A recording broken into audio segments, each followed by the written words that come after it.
O estudo é um escudo, pro Enem tá com tudo. Se liga aqui na treta e roda a vinheta.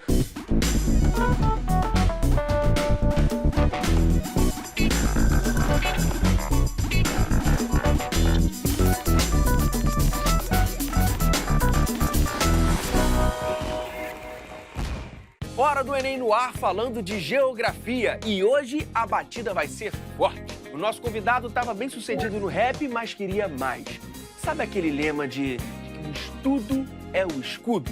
Ele seguiu à risca. Passou na faculdade, hoje, além de músico, é professor de geografia. Renan Inquérito é já. Mas antes, professor Marcelo Coelho, chega mais. E aí, Nath, tudo bem? Você assim? Tudo Seja bom? bem-vindo, professor, mais uma vez. Nada. Professor, hoje a gente vai fazer uma revisão sobre matrizes energéticas. E aí, o que o candidato precisa saber? Fonte de energia é um tema absolutamente fundamental, porque você pensa bem, primeiro que fonte de energia faz tudo funcionar. Quer dizer, cidade, economia, é a coluna de sustentação de várias atividades econômicas e do próprio país. E tem como a gente visualizar onde a gente gasta mais, gasta menos, o que a gente gasta Tem, mais? repara aqui nesse gráfico.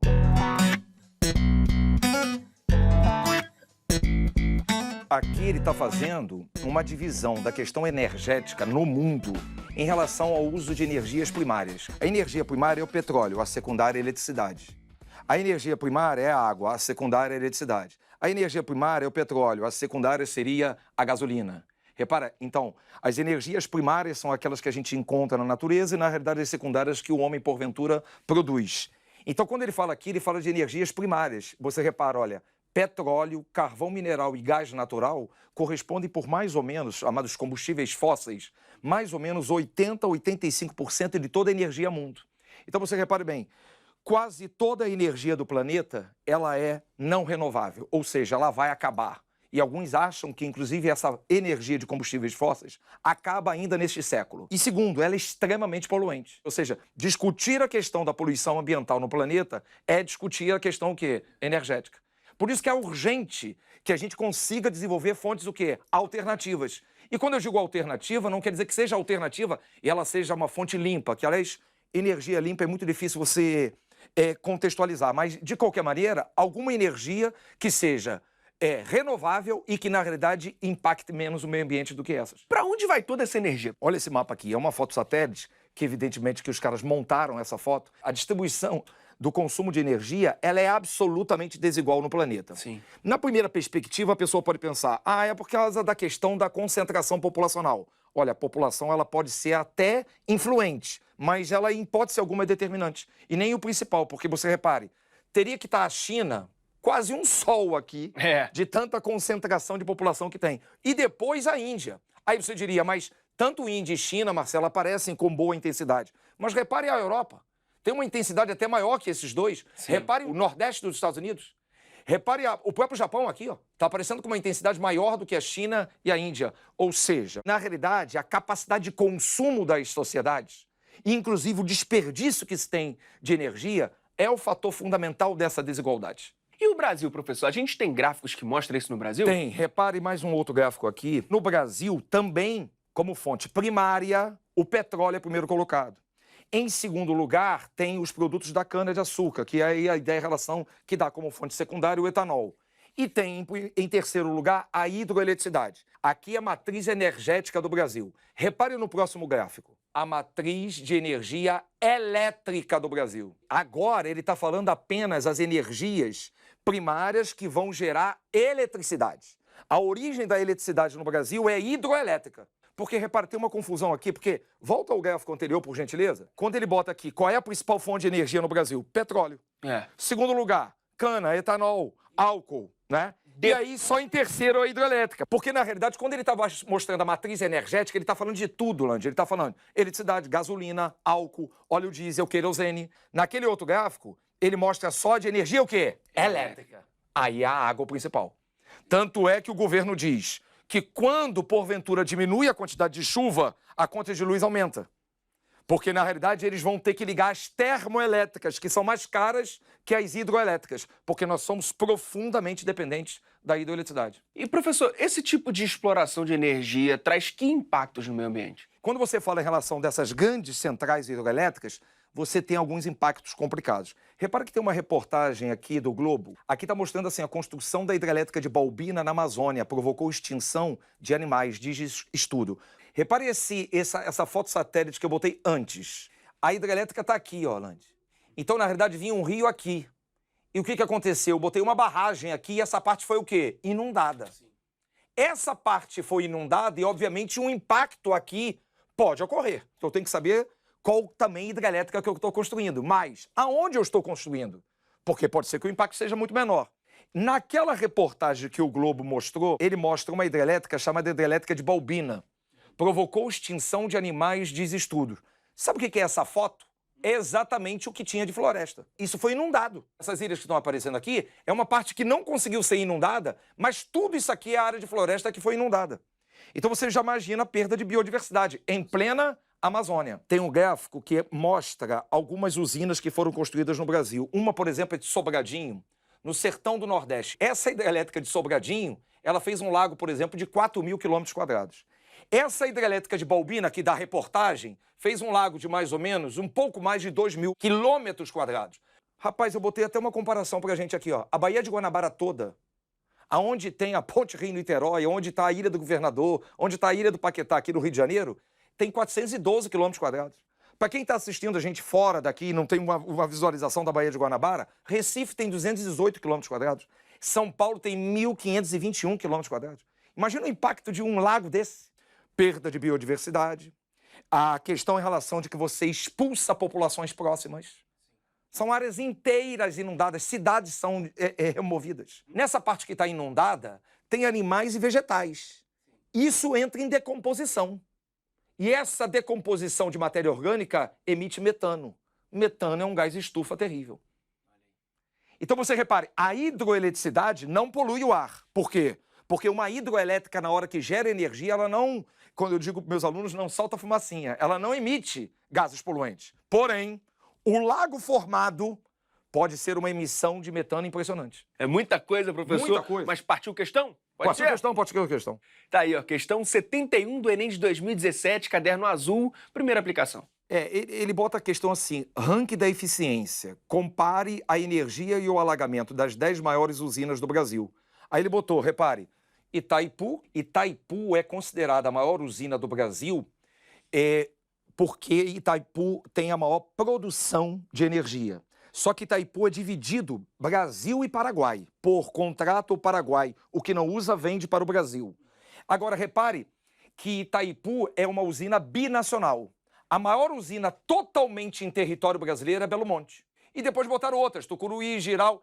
Essas hidrelétricas aqui, ele está mostrando a relação entre a quantidade que ela produz de energia e a área que ela alaga. A área alagada de Belo Monte é a menor de todas. Ela tem a área alagada pequena, mas produz muito. Aqui tem uma área alagada menor, mas não produz tanto. Então, na realidade, ele está mostrando aqui pelo potencial de produção. Ele bota, comparando os dados das hidrelétricas, uma característica territorial positiva de Belo Monte é o A. Ou seja, comparando esses dados, uma característica positiva de Belo Monte. Reduzido espaço relativo inundado. Parece que a gente já encontrou o gabarito, né? Já está ali, logo na letra A. Belo Monte está exatamente num rio afluente da margem direita do rio Amazonas. Então ele está na bacia amazônica. O que acontece? Quando você fala de margem direita e margem esquerda, você olha da nascente do rio. Porque, concorda? Porque se eu olhar daqui, a direita é embaixo e a esquerda é em cima. Se eu olhar daqui, muda. Muda tudo. Aqui passa a ser a direita, aqui passa a ser a esquerda. Então, a dica é, quando quiser saber a margem do rio, veja da nascente. E o Amazonas nasce na Cordilheira dos Andes. Então, na realidade, aqui é a margem direita mesmo do rio, né? Então, é o rio Xingu. É evidente que tem vários conflitos nessa região sobre a questão em relação de impactos ambientais, mas o que alguns acham, os defensores principalmente de Belo Monte, é de que, como ela foi feita numa tecnologia de usina de fio d'água, o impacto dela é o quê? Menor e produz uma grande capacidade de energia. Mas esse é um ponto que, na realidade, faz um pouco da diferença com Belo Monte e algumas outras usinas que estão sendo construídas na Amazônia. Mas é óbvio que provoca impacto, não há o que discutir. Então, show de bola. Confirmando o gabarito, letra A. Professor, bora lá pra frente.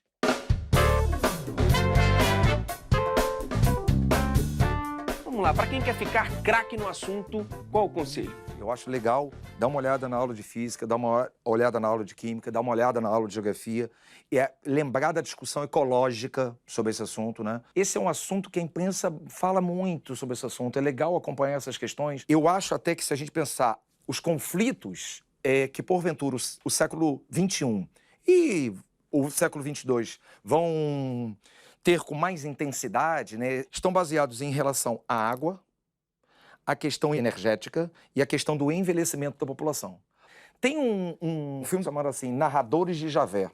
Isso é porque uma cidade chamada Javé teria sido a ideia de uma proposta para a construção de uma hidrelétrica ali e simplesmente ia o quê? Sumir a cidade. E aí os moradores começam a falar de relatos sobre todo esse processo para a construção dessa hidrelétrica. Depois que eu vi esse filme, eu percebi o que significa o drama de alguém ser retirado de um lugar quase que à força. E nunca é a indenização absolutamente correta. A ONU chega a dizer que quando você vai tirar alguém de um lugar, vai tirar a casa de alguém, vai tirar o terreno de alguém, se o terreno vale 100, você tem que pagar 200. Exatamente como uma forma de recompensar a perda material e toda uma perda, eu diria, quase que moral do fato de estar ali, né? Do tempo que a pessoa está naquele local. Então, acho que vale muito a pena. Tem um perfil no Instagram chamado gel.decorpoealma, que é meu, que é ótimo também, pessoal da hora. Show de bola, professor. Muitíssimo obrigado abraço, mesmo tá? pelo papo, por toda a Tudo de bom. ajuda, viu? Um abraço. Desde menino, nosso convidado ouvia rap na periferia de São Paulo. E foi esse estilo musical que o incentivou a entrar na faculdade. Hoje, ele é rapper, doutorando em geografia pela Unesp e dá o recado. O estudo é um escudo. Renan Inquérito, por gentileza, chega mais. Beleza? Beleza, mano. Seja bem-vindo. Agora, vem cá, você já tinha toda uma carreira de rapper e resolveu fazer faculdade. Por quê? Eu bebia, né, da fonte do rap. Essa frase até, o estudo é um escudo, é do Gog, que é um grande rapper de Brasília, que eu escutava muito. E aí eu acreditava que quanto mais eu seguisse as letras de rap fielmente, mais rapper eu seria, mais verdadeiro dentro do rap e do hip hop eu seria. Demorou ainda um tempo para eu conseguir seguir mesmo, fazer uma faculdade e tal, mas aquilo foi uma coisa que me alimentou muito, assim. E aí você entrou pra faculdade? Na verdade, eu entrei na faculdade, mano, eu já tinha 23 anos. Eu já tinha trabalhado já de pacoteiro, sorveteiro, e no momento eu era mecânico. E aí chegou uma hora que eu não estava mais contente ali na fábrica e queria buscar uma outra coisa. E aí eu fui procurar cursos que vinham, né, de encontro com as minhas vontades. E aí eu cheguei nos cursos de humanas, e aí fiquei na dúvida entre história, geografia. Acabei escolhendo geografia pela essa parte política que a geografia tem, que tinha muito a ver com o rap e, sobretudo, para poder estar na sala de aula, que eu achei que era um lugar que tinha uma legitimidade para poder falar, né, onde eu seria ouvido. Muitas vezes, enquanto rapper, eu não era ouvido. Existe um estereótipo, um rapper vai falar. Então, assim, foi muito louco. Quando eu virei professor, eu falava de política para as crianças na 5ª série, primeiro do que a mãe e o pai, tá ligado? Então, foi revolucionário para mim. Mas vem cá, você fez vestibular para entrar na faculdade? Fiz. Eu estava fazendo um curso técnico de mecânica, certo? No Colégio Técnico da Unicamp, chama Cotuca, Colégio Técnico de Campinas, porque eu já estava trabalhando na indústria mecânica. E aí, no último ano do curso, eu meio que tranquei a matrícula do curso de mecânica. Caramba, no último ano. E consegui lá um trampo de bolsista de língua portuguesa. E aí eu trampava ajudando as pessoas a estudarem para as provas de português, e aí saí do trampo e fui fazer cursinho. Eu fazia cursinho no cursinho do sindicato, que era um cursinho muito, muito barato, frequentado por filhos de pessoas que trabalhavam na indústria mecânica e eram servidos por aquele sindicato ali. A geografia e a profissão de rap, elas estão ligadas? Todo professor eu acho que é um MC, porque MC, né, é uma palavra que é muito mística, mas é mestre de cerimônia, o cara que conduz uma cerimônia, conduz a plateia. Então, desde o apresentador do Oscar até um cara que apresenta uma formatura ou um evento corporativo, ele é um mestre de cerimônia. Só que o professor, ele é o MC, o mestre da classe. E ele, na minha opinião, é o mestre de cerimônia mais cabuloso que tem. Por quê? Um MC normal conduz plateias diferentes todos os dias e pode manter o mesmo repertório. O MC professor, ele conduz a mesma plateia todo dia. Então ele tem que mudar o repertório todo dia. Então você acredita que é mais difícil ser professor do que rapper? Eu não sei hierarquizar essas dificuldades, né? Uma coisa se alimenta da outra. Eu sou um exemplo disso, né? Eu pude levar coisas diferentes para os meus alunos, porque sou oriundo do hip hop, bebi dessa fonte aí. E também trago essas experiências para o meu rap, né? Não tem como. O rap nunca foi uma música de criança, não existe um rap infantil. Né? E aí, você ter essa responsa, eu sempre tive essa responsa de cantar um rap e depois eu tava na reunião de pais. E aí, como é que eu ia encarar se o meu rap falasse coisas que o filho dele não pudesse ouvir? Então aí era o professor falando em cima do MC, tá ligado? Então era MC duas vezes, hein? Exato, MC duas vezes, é isso. Dá até uma fórmula aí, né? Já deu, MC né? ao quadrado. Entrar na faculdade é uma coisa, cursar e terminar, concluir é outra. Como que você fez para conciliar isso? No primeiro ano que eu entrei na Unicamp, existia um projeto lá chamado Cio da Terra, que era para dar aulas dentro de um assentamento rural. E aí eu me candidatei e ninguém queria ir, porque era um assentamento que era fora de Campinas, um assentamento rural, e eu morava perto desse assentamento. E não era muita gente que topava. Eu topei e fui dar aula de geografia lá, no primeiro ano. Só que quando você chega num cursinho como esse, não tem material didático, não tem coordenador pedagógico, tinha lá gente que queria entrar no vestibular, tinha gente que queria fazer concurso público, tinha gente que estava lá porque a mãe falou que era bom, e tinha inclusive analfabeto. Então imagina, eu aprendi a dar aula nesse lugar. Para mim foi a maior faculdade. Nenhuma disciplina que eu cursei ao longo da licenciatura na faculdade de educação me dera a bagagem que eu tive ali, cara.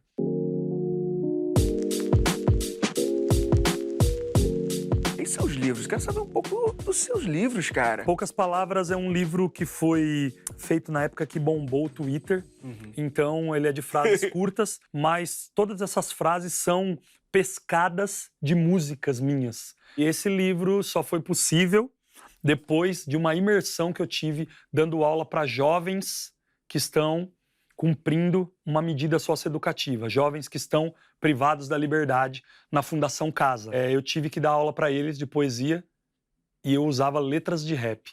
E aí eu descobri o quão poética podiam ser letras de rap, inclusive as minhas próprias. Pensa na escola, você ouvia falar de um poeta, era alguém morto ou alguém distante? Nunca você viu um poeta na feira, na fila do pão? E aí quando, dentro de um lugar onde os jovens estão presos, onde a sociedade diz que eles não têm nada para oferecer, eles, sem querer, me ensinaram que o que eu escrevia era poesia. Esse Poucas Palavras. O segundo, Poesia para Encher a Laje, é um livro de poesias concretas, que eu falo que, assim como a laje, a poesia é teto e também é chão. Encher a laje ou bater a laje é um ato de solidariedade, é um ato da comunidade se unir, um ajudar o outro, né? E a poesia também é isso. E aí eu falo, só quem encheu a laje vai poder tomar sol. Então, primeiro o trampo, depois o desfrute. E tem um terceiro ali? A gente estava trocando ideia e aí falou, pô, você acredita que daria para apresentar uma poesia no formato de rap? Né? Eu acredito. Tanto que na Fundação Casa, a primeira coisa que eu falei que ia fazer uma poesia, eles torceram o nariz.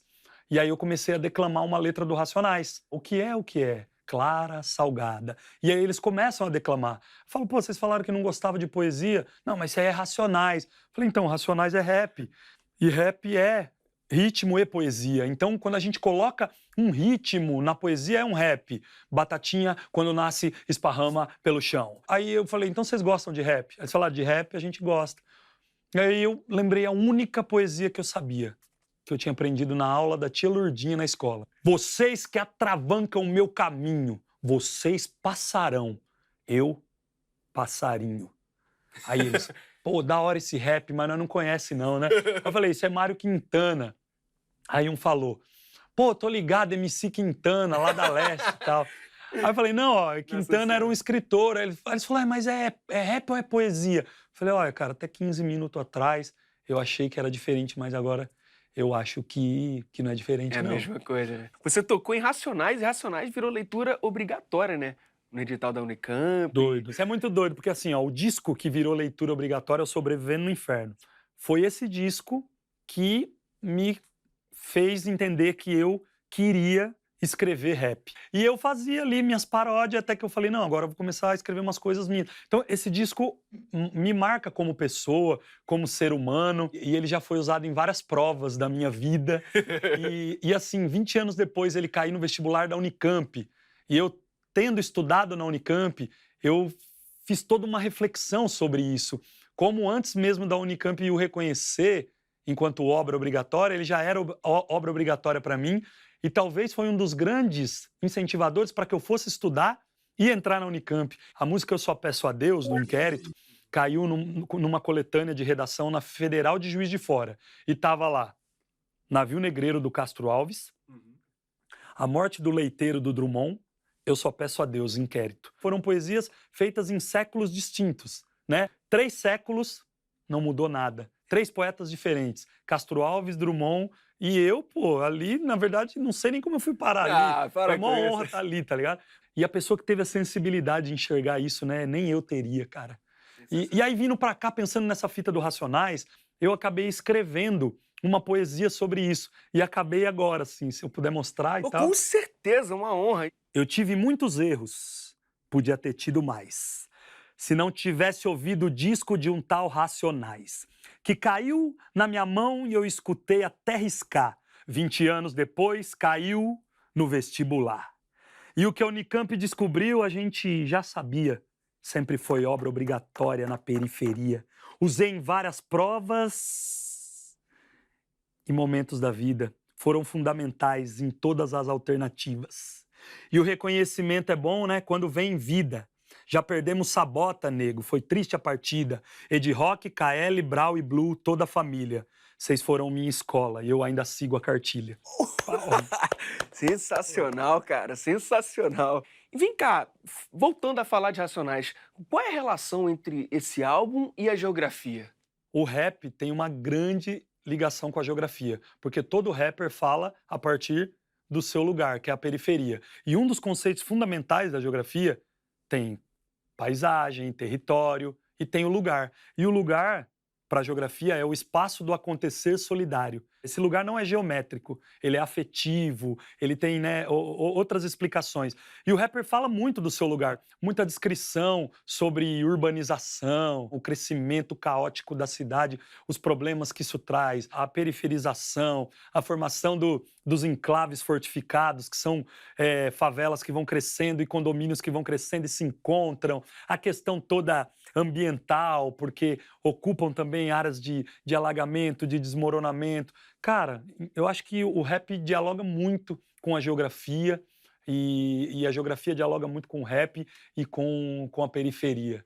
E Renan, como você está percebendo os jovens de hoje? Com o lance das redes sociais e da popularização da internet, até da banalização, né, da circulação. A gente tem os jovens cada vez mais multifacetados, você tem eles se separando em tribos, em grupos, e você vê eles entulhados por informação, mas não necessariamente essa informação se traduz num conhecimento, numa sabedoria, numa prática. Como tudo está muito fácil, muito passageiro, né? A própria escola, do modo tradicional como já não consegue dar conta de tudo. Eu acho que sobretudo para a educação, um momento também de bastante efervescência. É difícil falar. Tipo no jornal, cai um míssil lá no Oriente Médio, o cara aqui já sabe por que caiu, quem foi que apertou o botão. As coisas não funcionam assim. Eu não sei te responder essa pergunta. Daqui 10 anos, talvez, alguém consiga responder. Bom, Renan, eu queria pedir agora um recado para a galera que está em casa e precisa de um incentivo para pegar o livro, estudar, seguir em frente, correr atrás dos sonhos. A câmera é sua. Eu queria ler um trecho de um poema, posso? Com certeza. A riqueza que eu prezo e respeito é a riqueza guardada no cofre do peito, né? Riqueza da vida, nela que eu acredito. 18 quilates de sorriso. Deixa as letras para as crianças, que eles precisam mais. Aprender o ABC para ajudar os pais, para construir um futuro e mudarem de vida, para não virar só número, estatística. E eu só vou desistir e abortar a missão quando a educação virar ostentação. É isso. É isso. Renan, muito obrigado. Valeu, mano. Falou. Valeu mesmo. Volte sempre Valeu. que quiser. E é isso, galera. O conhecimento tá por toda parte. Não vai perder o ritmo, né? E pra dar aquele gás nos estudos, corre lá no nosso canal, youtube.com/TV Escola. E até. E dá um recado que eu já misturei.